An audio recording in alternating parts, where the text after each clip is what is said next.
하나님과 가까워지는 방법이라는 제목으로 하나님 말씀 나누겠습니다. 모두 다 하나님과 가까워지고 싶으시죠? 오늘 예수님의 말씀 잘 집중해서 들어주시면 감사하겠습니다. 오늘 본문은 간단합니다. 기적을 보여달라고 요구하는 바리새인들의 요청에 예수님께서 거절하신 내용입니다. 예수님께서는 오늘 본문 앞에서 이미 많은 기적을 베푸셨어요. 오늘 본문이 마태복음 12장 38절인데 이미 12장 1절부터도 몇 가지 기적을 베푸셨거든요. 손 마른 사람의 손을 고쳐주신 일, 다른 여러 병자들의 병을 고쳐주시기도 했고 또 귀신 들린 사람에게 귀신을 내쫓아 주시기도 했습니다. 그러므로 기적을 행하는 것 자체가 나쁜 건 아니죠. 예수님은 기적에 반대하지 않으셨습니다. 그런데 왜 기적을 보여달라는 바리새인들의 요청에 예수님의 반응이 이리 험할까? 민감하실까? 얼마나 민감하신지 한번 보시겠어요? 39절입니다.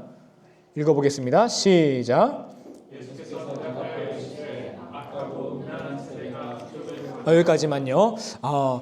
이야기에서 기적을 요구했다는 것이 어떻다고요? 악하고 음란한 것이다 라는 거예요. 여기가 우리가 그냥 자연스럽게 읽어가요. 왜냐하면 바리새인들이 한 얘기니까. 바리새인들은 악해.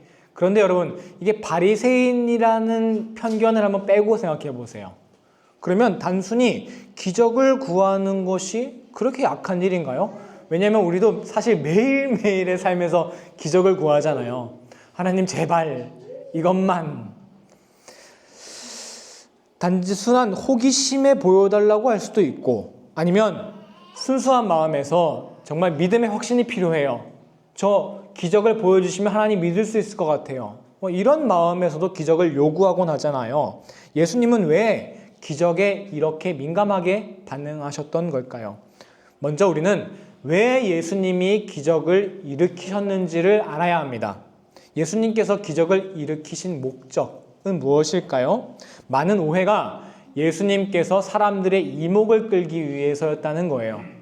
자신의 능력을 보여주면 이 사람들이 나를 믿을 거야. 이런 이유로 예수님이 기적을 행했다는 것이죠. 이건 결단코 아닙니다.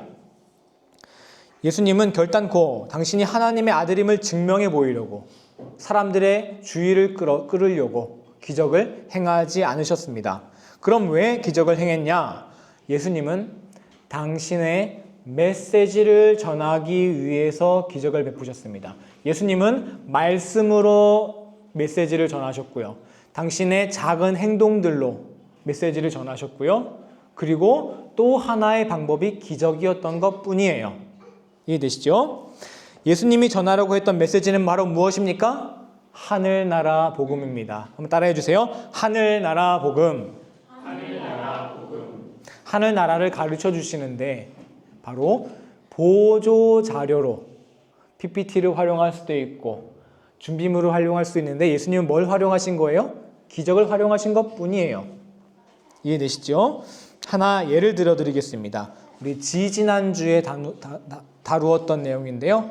회당 안에 한쪽 손 마른 사람이 있었어요. 그런데 이건 단순한 장애를 의미하는 것이 아니라 그랬죠.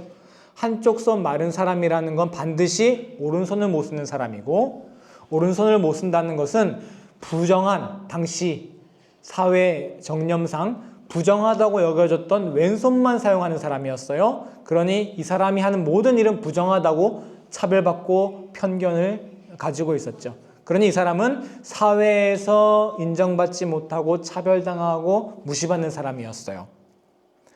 그런데 예수님께서 그를 어떻게 고치셨습니까? 예수님은 절대 여러분 병 고치실 때 병부터 고치지 않으세요. 성경 가만히 보시면요. 항상 퍼포먼스가 있습니다. 마가복음 3장 3절 한번 보시겠어요? 읽어주세요. 시작. 예수께서 손 마른 사람에게 이르시되 한가운데에 일어서라 하시고 예수님이 그냥 그 사람 구석에 있으면 가셔가지고 야 나와라 하면은 우와 놀라는 거예요. 그러면은 놀라게 하는 게 목적이면 그냥 그렇게 하면 돼요. 근데 예수님은 꼭 치료하시기 전이 중요해요. 불러와서 가운데로 한쪽 구석에서 소외되어 있더니 그렇죠? 그 일을 일으켜 세우셔서 회당 가운데로 데리고 오셨죠. 멸시당하고 소외당해서 그림자처럼 보이지 않던 사람이 일어났습니다. 그리고 가운데에 섰습니다. 높게 쌓인 차별의 담을 넘어서 가운데에 선 겁니다. 예수님 때문에 더 이상 이 회당 안에는 사람들의 질서가 작동하지 않아요. 어떤 질서요? 차별의 질서. 차별의 담. 이게 이제 작동하지가 않아요. 이 회당 안에는 무엇이 작동합니까? 하나님의 질서가 작동하는 거예요. 무엇을 예수님이 보여주고 있는 거예요? 이게 하늘나라야. 그런 다음에 고쳐주시는 거예요. 이해되시죠? 그러면 이게 무슨 뜻이에요? 하나님 나라 안에서는, 하나님의 질서를 따르는 나라 안에서는 모든 것이 회복된단다. 이것이 옳은 것이란다. 퍼포먼스라고 해서 여러분 오해하시면 안 되는 게요.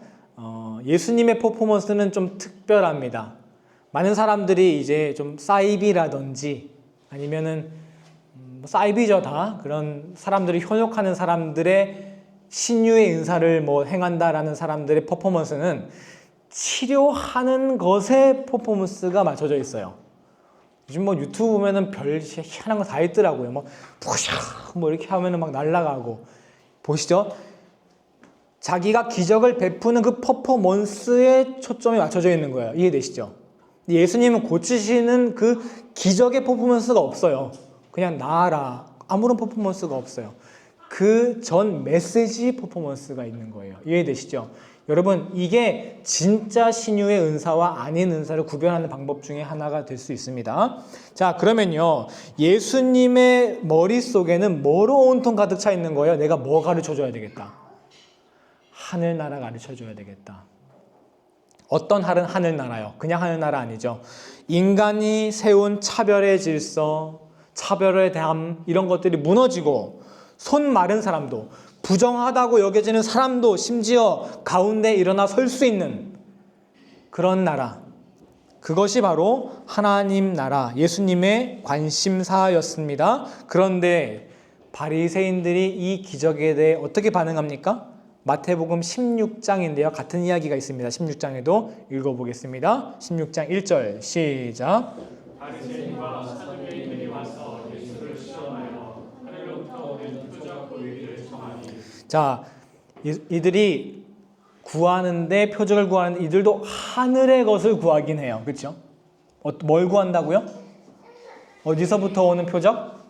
하늘로부터 오는 기적. 하늘을 구하긴 해요. 그런데 이들이 말하는 하늘이랑 지금 예수님 말하는 하늘과 같은 하늘이 아니라는 점이에요. 여러분, 하늘나라를 생각해 보세요. 하늘나라. 그리고 우리가 가지고 있는 그 하늘나라의 개념이 어디에 맞춰져 있는지, 그리고 그 하늘나라를 떠올리니 내가 갖고 있는 그런 질문들, 궁금증들 한번 생각해 보세요. 하늘나라에는 집이 어떻게 생겼나요? 도로가 황금으로 깔려 있나요? 또 아니면 이순신 장군은 하늘나라 갔나요? 이런 게 죄라는데 이런 죄 지은 사람도 하늘나라 가나요? 지금 우리가 떠올리는 이 하늘나라가요, 예수님 말씀하신 그 하늘나라가 아니잖아요. 다르잖아요. 오히려 지금 우리가 이런 질문을 떠올리면서 생각했던 그 하늘나라의 이미지가 바리새인들이 말한 그 하늘이잖아요. 더 가깝잖아요. 물론 그런 질문할 수 있어요. 이순신 장군 하늘나라 갔나요? 질문할 수 있는데 문제는 예수님이 말씀하신 하늘나라가 그 하늘나라가 아니라는 거예요. 그리고 예수님은 그 하늘나라에 아무런 관심을 안 보이고 계시다는 거예요. 여러분, 우리가 문제집 사가지고 이제 시험을 푸는데 전공 필수는 하나도 공부를 안 하고 전혀 뭐 상관없는 부록만 공부를 열심히 한다고 생각해 보세요. 그러면 시험 치면 당연히 과락이죠. 뭐부터 일단 공부를 해야 되겠어요? 교수가 어디에 관심이 있냐? 교수가 뭘 중요하게 생각하느냐? 예수님이 중요하게 생각하신 그 하늘나라를 먼저 공부하고 그런 다음에 부록처럼 다른 거 질문할 수 있는 것이겠죠. 그러므로 단순히 기적 보여달라는 게 악하다 하신 게 아니에요. 뭐가 문제인 거예요? 예수님이 가르쳐 주시고자 했던 그 하늘나라에는 아무 관심이 없고 자기가 갖고 있는 그 관심사만 다른 데만 관심 갖는 것. 예수님이 가르쳐 주신 데는 관심 없고 다른 데만 관심 갖고 사는 것. 그것을 예수님은 악하다라고 말씀하신 것입니다. 정리하겠습니다. 여러분, 우리 인간이 스스로 선하다, 악하다, 무엇이 선한지, 악한 것이 무엇인지 잘 알고 있다고 생각해요. 하지만 실상 그렇지 않습니다. 오늘 본문을 통해 우리는 중요한 사실, 악한 것이 무엇인지 하나 배웁니다. 악한 것이란, 악이란 다른 것이 아니라 예수님이 관심 갖는 곳이 아닌 다른 곳에 관심을 갖는 것. 그것을 바로 예수님이 악하다라고 표현하셨습니다. 로마서 12장 2절을 볼까요? 바울이 그 말을 이렇게 정리했습니다. 읽어보겠습니다. 시작. 이 세대를 본받지 말고 오직 마음을 새롭게 함으로 변화되어라. 선하시고 기뻐하시고 온전하신 뜻이 무엇인지 분별하도록 하라. 이 세대를 본받는다라는 건 무엇일까요? 세상 사람 짓는 죄를 그냥 다 따라 짓는 것, 그것만 의미하겠습니까? 여러분, 우리를 돌아봅시다. 나의 관심사가 기독교인이 아닌 사람의 관심사와 얼마나 다른가? 하나님과 무관하게 살아가는 사람들과 관심사가 똑같은 거를 희망하고 똑같은 것을 찾아보고 똑같은 것에 관심을 두는 것, 그것이 바로 이 세대를 본받는 것입니다. 관심사가 같으면 같아지게 되어 있습니다. 관심사가 같으면 닮게 되어 있고 가까워지기 마련입니다. 그런데 이 말을 반대로 생각하면 굉장히 희망적인 메시지가 될 수 있어요. 어떻게 하면 예수님과 가까워질 수 있다는 거예요? 예수님의 관심사를 나도 가지면 자연스럽게 예수님과 가까워질 수 있다는 거죠. 이번 한국에 가서 부모님과 굉장히 이제 평범한 시간을 함께 보내고 싶었어요. 이제 그동안은 아내랑 같이 갔으니까 뭐 특별한 걸 자꾸 막 하게 되잖아요. 뭐 어디 저기 정동진도 놀러 가고. 그런데 이번에는 정말 그냥 집에 앉아서 치킨 뜯어 먹으면서 TV나 보면서 중요한 얘기 말고요. 진지한 얘기 말고요. 그냥 일상적인 얘기하고 싶었어요. 그래서 제가 평소에 즐겨보는 여행 유튜브 뭐 이런 거 틀어놓고 어머니 이게 이런 게 재밌고 뭐 저런 게 재밌고 막 얘기를 막 했어요. 그런데 그 영상들을 부모님께서 별로 안 좋아하시더라고요. 관심이 별로 없으셔가지고 나 이제 씻으러 간다 하고 주무시러 가시고 그러다가 어쩌다가 보니까 이제 트로트 가수 임영웅 이야기가 나왔어요. 잠깐 나왔는데 뭐 그거 찾아볼까 해서 노래가 너무 좋대요. 그래서 한번 틀어봤어요. 한번 트는 순간 여러분 어떻게 되는지 아십니까? 한번 사진 보여주시면요. 여러분 한번 딱 틀었을 뿐인데 한 2-3시간이 순삭이 그냥 이 임영웅 영상만 계속 보는데 새벽 1시, 2시까지 봤어요. 어머니 저 이제 결국 내가 먼저 씻으러 갈게요. 씻고 나오는데도 그거 계속 보고 계시더라고요. 임영웅이 뭐 노래한 거, 뭐 토크쇼 같은 것도 전체 다 보는 게 아니라 임영웅만 편집된 것만. 그래서 여러분 그런 말 많았잖아요. 우리가 너무 속속이 아주 이렇게 편하게까지 이렇게 누워서 너무 속속들이 다 보여지는데 좀 이상한 거 없죠? 네. 무슨 말 하려고 했냐? 이제 막 그런 말 있었잖아요. 어머니들이 막 자녀들한테 전화해가지고, 야, 임영웅 그거 투표해라, 막 이렇게 했다고 하잖아요. 그게 다른 세상 얘기인 줄 알았는데, 우리 어머니도 제가 한국에 있었으면 아마 그 투표하게 하라고 했을 거라는 거예요. 그렇게 나니까, 정말 어머니가 말씀이 막 너무 많아지셨어요. 임영웅 노래할 때는 아주 발을 콕 붙이고 안 움직인다. 임영웅 노래는 트로트를 부르는데 트로트 같지 않고 뭐 기교가 없다. 임영웅 엄마를 다들 부러워한다. 임영웅 엄마가 미용실한다. 심지어 뭐 임영웅 나오는 그 프로그램의 톤이 엄마가 어디 식당 한다더라. 뭐 별별 얘기가 엄청 많은 거예요.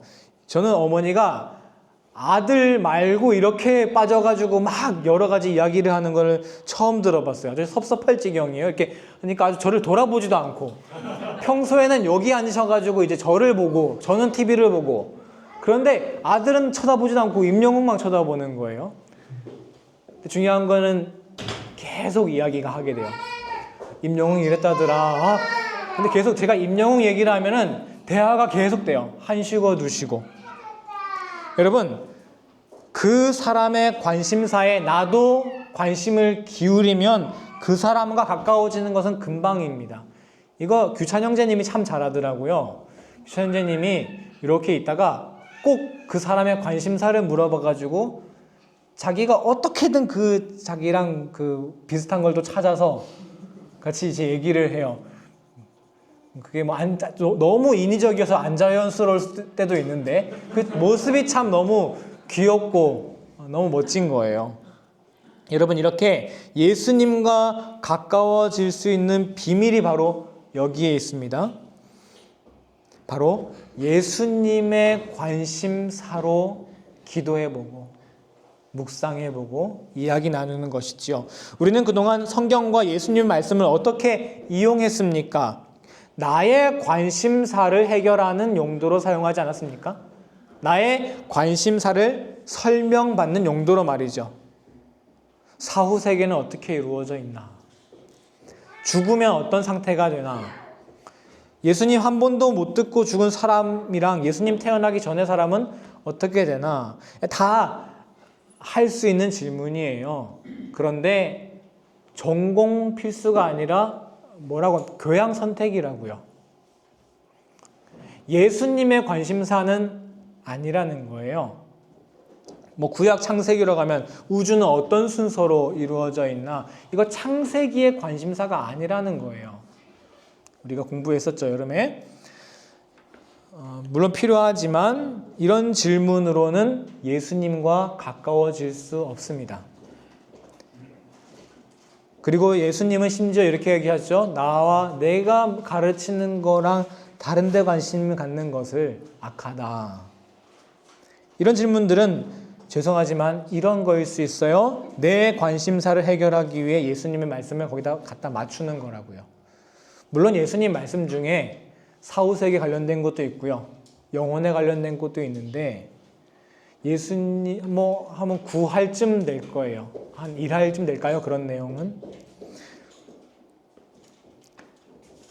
올바른 신앙이란 먼저 예수님이 관심을 갖고 가르치신 그 하늘나라에 나도 관심을 쏟는 것입니다.